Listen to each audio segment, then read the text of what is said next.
I think what's really exciting now is the changes you see in New York State.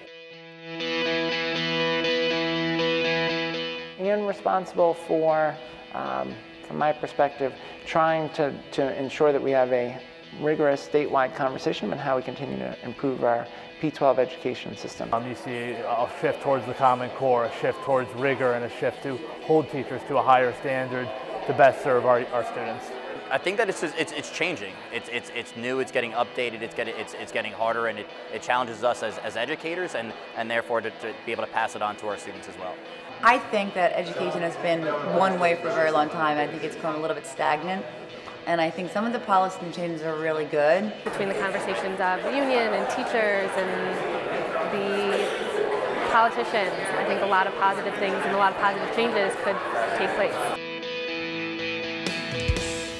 Within 5 years, half of teachers are gone. We need high accountability, high support. That's what we're trying to build. The teacher evaluation system, I am 100% a firm believer of accountability. We committed in our Race to the Top application to build a New York State career ladder.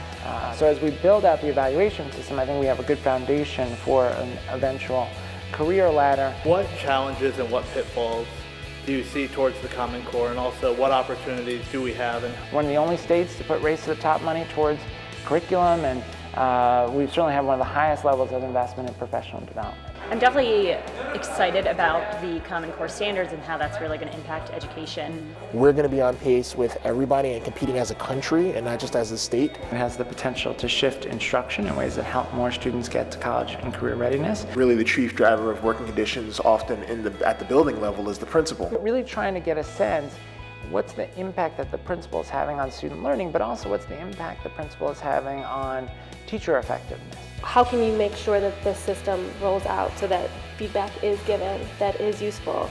And how can we make sure that principals are properly trained to give feedback that is useful? In my mind, the principal should be the head teacher.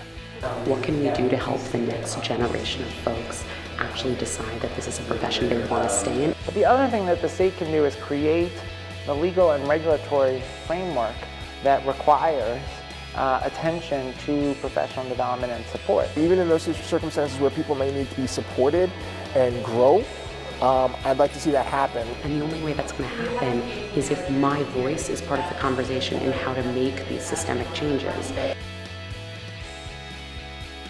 We're there, we're fighting the battle on the front lines, and I think that our opinions are valid and need to be heard. So there's lots of opportunity, I think, for teachers to have a voice in the policy conversation and also the practical conversation about what kinds of support states and districts provide. Educators for Excellence is a great organization that empowers teachers not only to take a voice, but also to reach out to their public policymakers.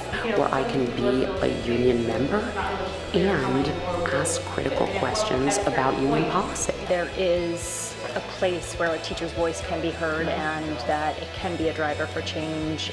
To elevate your voice, visit educatorsforexcellence.org.